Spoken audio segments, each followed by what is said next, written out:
कहानी के शुरू में हम एक बूढ़े आदमी को देखते हैं जिसको अपने घर के ऊपर वाले कमरे से कुछ आवाजें आती हैं। जब ये देखने जाता है तो वहाँ पर कुछ भी नहीं था, पर हाँ उधर एक खिलौना था जो खुद से घूम रहा था। वो बूढ़ा आदमी जब वहाँ पर गौर से देखता है तो उधर उसे किसी का साया दिखाई देता है, जिसे देखने के लिए वो उस पर चादर डाल देता है, पर उसे कुछ भी नजर नहीं आता। लेकिन कुछ ही देर बाद वो साया उसके सामने आ जाता है, जिसे देखकर बूढ़ा आदमी बहुत ज्यादा डर गया था और वो चादर में छुपा साया उस पर हमला करके उसे मार देता है। फिर हमें कुछ सालों के बाद का सीन दिखाया जाता है। हम एक कपल को देखते हैं। एलिसन अपने बचपन के घर में अपने हस्बैंड के साथ रहने के लिए आई थी। एलिसन अपने डैड की मौत के बाद पहली बार अपने घर में आई थी। उसे अपने पुराने घर में आकर बहुत अच्छा लग रहा था। उसकी पुरानी यादें ताज़ा हो गई थी। उसका हस्बैंड रिचर्ड उससे कहता है कि अगर तुम्हें यहाँ पर रहना अच्छा नहीं लग रहा तो हम शहर में भी शिफ्ट हो सकते हैं, क्योंकि ये घर शहर से बहुत दूर था। एलिसन का एक बेटा भी था। रात को एलिसन को अजीबोगरीब सपने आ रहे थे, जिस वजह से वो स्लीप पैरालिसिस में चली गई थी। मतलब वो नींद में तो नहीं थी, पर वो अपने जिस्म को भी नहीं हिला पा रही थी। असल में ये उसकी बचपन की बीमारी थी। उसका हस्बैंड उसे शांत करता है। बचपन में उसके डैड उसे इस बीमारी से निकाला करते थे। एलिसन को ये बात समझ नहीं आई थी कि ये उसकी कोई बीमारी है या उसके साथ कुछ वाकई अजीब है, क्योंकि जब भी वो ऐसी हालत में होती थी तो एक औरत उसको दूर खड़ी दिखाई देती थी जो सिर्फ उसी को देखती रहती थी। बचपन में भी उसके साथ बिल्कुल ऐसा ही होता था। उसके डैड उसको समझाते थे कि इसमें कुछ हकीकत नहीं है, ये सिर्फ तुम्हारा वहम है और कुछ नहीं। और जब उसके डैड उसको सुलाकर चले जाते थे, इसको दोबारा से वही डरावने सपने आती थी। अब खैर सुबह को रिचर्ड जब ऑफिस जाने के लिए तैयार हो रहा था, तभी एलिसन टीवी में एक पैरानॉर्मल इन्वेस्टिगेटर को देखती है जो बता रहा था कि कैसे उसने एक आत्मा से बात करके इंसान की लाश को ढूंढ लिया है। उसे देखकर एलिसन भी मन ही मन सोचती है कि उसे भी इससे अपने केस के बारे में बात करनी चाहिए। अपने हस्बैंड रिचर्ड के जाने के बाद एलिसन अपने घर की सफाई करने लगी थी। जब वो किताबों को रख रही थी, तभी वो एक तस्वीर को देखती है जिसमें एक ब्राइड, दुल्हन और उसका हस्बैंड थे। एलिसन उन्हें देखकर नहीं पहचान पाती और उस तस्वीर को रखकर दोबारा से साफ सफाई करने लगती है। इसी बीच उसे वॉशरूम से पानी के चलने की आवाज आ रही थी। जब ये जाकर देखती है तो उधर पानी का टैप नलका खुला हुआ था और वॉश बेसिन में पानी भर गया था। ये टैप को बंद करती है और पानी निकालने के लिए हाथ डालती है तो उसे वॉश बेसिन में से किसी के कटे हुए बाल मिलते हैं, जिन्हें देखकर वो काफी हैरान हो गई थी कि वो बाल यहाँ पर कैसे आए। तभी एलिसन को अपने बच्चे के रोने की आवाज आने लगी थी। ये जाकर अपने बच्चे को चुप करवाती है तो तभी उसकी नजर उनके धागे पर पड़ती है जो बॉल की तरह लिपटा हुआ था। उसे देखकर इसे याद आता है कि ऐसा धागा उसने अपनी मॉम के हाथ में भी देखा था, क्योंकि उसकी मॉम टेलर दर्शन थी।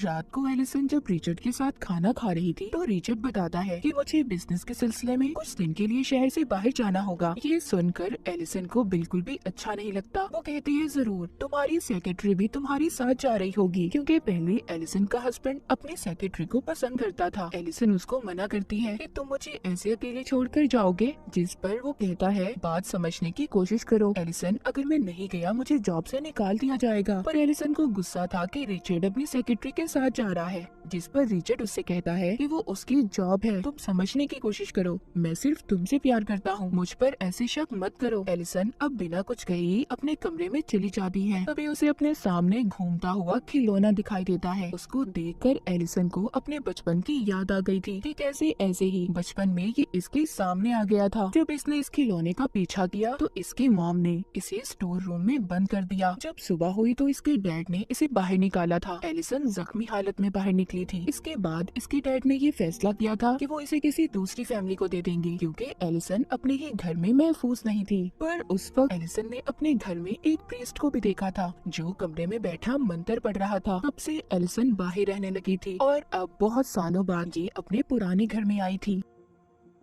सुबह को एलिसन के पास रिचर्ड आता है और अपनी रात के बर्ताव पर माफी मांगता है और एलिसन को समझाता है। कहता है देखो समझो, ये बिजनेस ट्रिप मेरे लिए बहुत जरूरी है। एलिसन भी उसकी बात को मान गई थी और उसे जाने देती है। जिसके बाद हम रिचर्ड को उसके ऑफिस में देखते हैं, जो मीटिंग में अपनी ही सेक्रेटरी को देख रहा था। उधर घर में एलिसन बिल्कुल अकेली थी। वो रात को किताब पढ़ रही थी। अचानक से लाइट बंद हो जाती है। जब ये लाइट को ठीक करने जाती है तो उधर इसे अपने डैड का साया दिखाई देता है, जिसे देखकर एलिसन काफी डर गई थी और जल्दी से लाइट को ठीक करके चला देती है, पर वहाँ पर कोई भी नहीं था। जिसके बाद ये जल्दी से अपने बच्चे के पास जाती है, जिसको ये सही सलामत देखकर सुकून का सांस लेती है और फिर सोने चली जाती है। तभी थोड़ी देर बाद जब एलिसन की आंख खुलती है तो वो ये महसूस करती है कि अभी भी वो स्लीप पैरालिसिस में है। उसी वक्त उसे वॉकी टॉकी पर अपने बच्चे के कमरे में से आवाज आती है, जिसमें कोई कह रहा था कि वो उसके बच्चे को अपने साथ ले जाएगी। ये सुनकर एलिसन काफी डर गई थी। जब वो ठीक होती है तो अपने बच्चे के कमरे में जाती है और फिर रिचर्ड को कॉल करके इसके बारे में बताती है। रिचर्ड सुनकर कहता है कि ये तुम्हारा कोई वहम होगा, क्योंकि अक्सर तुम्हें डरावने सपने आते रहते हैं। रिलैक्स रहो और दवाई खाकर सो जाओ। रिचर्ड अभी भी अपने सेक्रेटरी के साथ था। उधर अब रात को दोबारा से एलिसन को अपने ऊपर वाले कमरे से आवाज आती है और ये वही कमरा था जो हमने कहानी के शुरू में देखा था। मतलब यहाँ पर कुछ न कुछ तो जरूर था। इसको यहाँ से एक पुरानी टेप भी मिलती है जिसको इसके डैड ने रिकॉर्ड किया था। एलिसन उसको लगाकर देखने लगी थी। ये उस वीडियो में देखती है कि वो अपने मॉम डैड के साथ जंगल में पिकनिक मनाने गई थी, पर साथ ही एक और वो अपनी मॉम की वीडियो देखती है जिसमें उसके मॉम अजीब सी हरकतें करती हुई दिखाई दे रही थी और उसके डैड ने प्रीस्ट को बुलाया था। ये सब देखकर एलिसन को समझ नहीं आ रहा था कि उसकी मॉम को हुआ क्या था, क्योंकि आज तक उसके डैड ने इस बारे में नहीं बताया था। अब एलिसन किसी तरह उस प्रीस्ट का पता करती है जिसको इसने वीडियो में देखा था और उससे मिलने जाती है। प्रीस्ट उससे पूछता है कि तुम कौन हो। वो बताती है कि आज से कुछ साल पहले मेरे डैड ने तुमसे मदद मांगी थी। मैं उन्हीं की बेटी हूँ। मेरी मॉम को ठीक करने के लिए मुझे जानना है कि आखिर मेरी मॉम को हुआ क्या था, वो क्यों अजीब अजीब हरकतें करती थी। प्रीस्ट कहता है सॉरी, मैं इस बारे में तुम्हारी कोई मदद नहीं कर सकता और ना कुछ बता सकता हूँ। एलिसन कहती है मुझे उस घर में किसी के होने का एहसास होता है, पर प्रीस्ट फिर भी उसकी नहीं सुनता और उसके मुंह पर ही दरवाजा बंद कर देता है। पर फिर उसी दिन प्रीस्ट एलिसन के घर खुद ही आ गया था। एलिसन पूछती है मेरा अब भी यही सवाल है, मेरी मॉम को क्या हुआ था।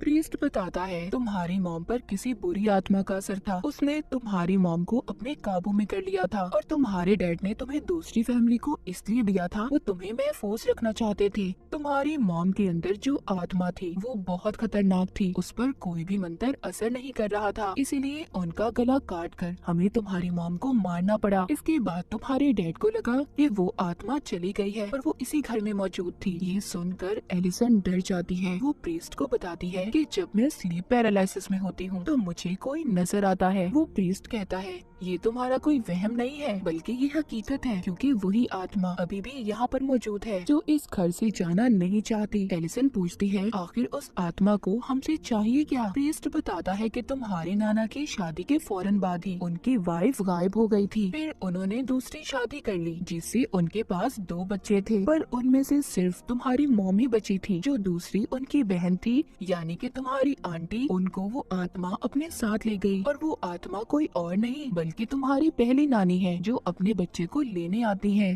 प्रीस्ट किस बच्चे की बात कर रहा था ये हमें कहानी में आगे जाकर पता चलेगा।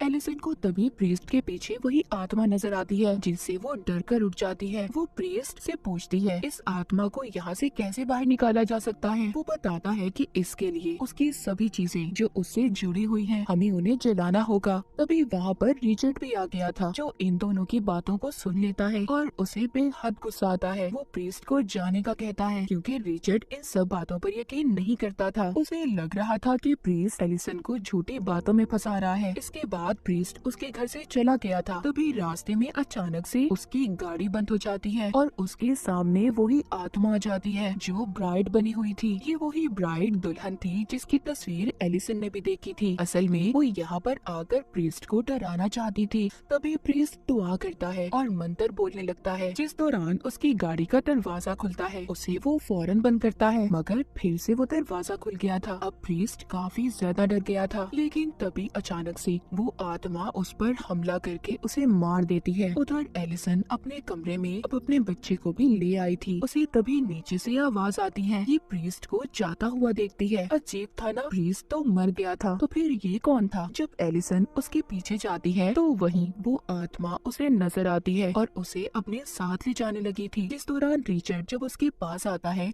तो आत्मा वहाँ से चली गई थी। जब ये दोनों कमरे में आते हैं तो इन्हें पता चलता है कि वो आत्मा अब इनके बच्चे को अपने साथ ले गई है। अब रिचर्ड पुलिस को बुलाता है अपने बच्चे को ढूंढने के लिए। उधर एलिसन भी ये जानती थी कि उसके बच्चे को एक आत्मा लेकर गई है जिसे पुलिस नहीं ढूंढ सकती। ये अब उसी पैरानॉर्मल इन्वेस्टिगेटर प्रीस्ट को कॉल करती है जिसको इसने पहले टीवी पर देखा था। ये एलिसन के बुलाने से उसके घर पर आता है और उन्हें एक जादुई क्रिस्टल बॉल दिखाता है। वो बताता है जब भी कोई आत्मा, कोई बुरी शक्ति इसके पास होती है, इसका रंग बदल जाता है और तभी इससे पता चलता है कि वहाँ पर कोई बुरी शक्ति है या नहीं। जब ये प्रीस्ट एलिसन के कमरे को देखता है तो उसे पता चलता है कि उसके बच्चे को सच में कोई आत्मा लेकर गई है।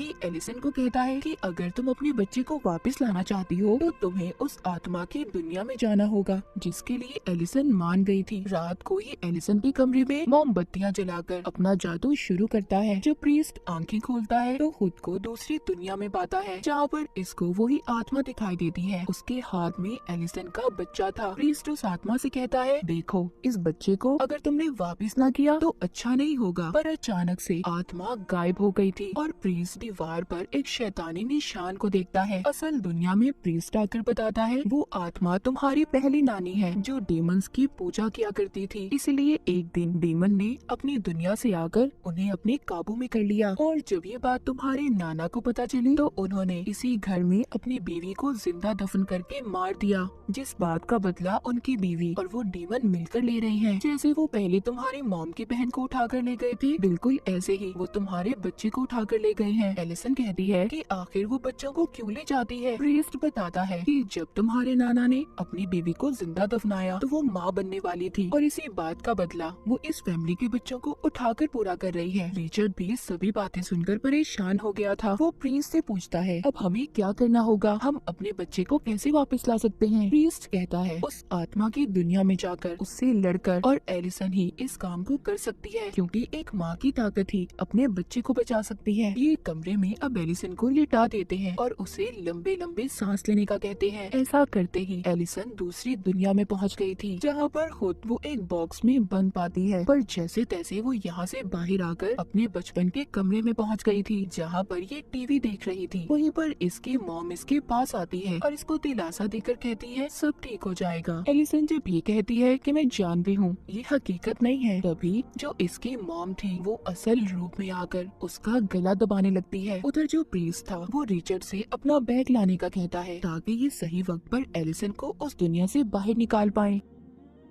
पर जब रिचर्ड कमरे पे जाता है जहाँ पर वो अपनी सेक्रेटरी को देखता है, पर ये समझ गया था कि ये आत्मा की कोई चाल है, लेकिन उस कमरे का दरवाजा बंद हो जाता है। उसे तभी बाथरूम से आवाज आती है। जब ये देखने जाता है उधर आत्मा ने इसको अपने काबू में कर लिया था। उधर दूसरी दुनिया में एलिसन अपने नाना को देखती है जो रो रहे थे। उसको अपनी असल नानी भी दिखाई देती है जो अपना गला काट लेती है। इधर असल दुनिया में प्रीस्ट रिचर्ड का इंतजार कर रहा था, पर जब वो नहीं आता तो वो खुद ही अब ऊपर जाता है। जब कमरा खोलता है उधर सब अजीब था। रिचर्ड भी उस आत्मा के कब्जे में था। ये जल्दी से अपना बैग लेता है और दरवाजा बंद करके एलिसन के पास जाता है। अपनी चीजें निकालकर जादू करके आत्मा को एलिसन से दूर रहने का कहता है। इससे वो आत्मा उससे दूर तो हो गई थी। उधर आत्मा की दुनिया में एलिसन अपने नाना की पहली वाइफ को देखती है, यानी कि उसी आत्मा को जो अब तक इनके पीछे पड़ी थी। फिर एलिसन को अपने डैड मिलते हैं जो कह रहे थे इधर ही रुक जाओ,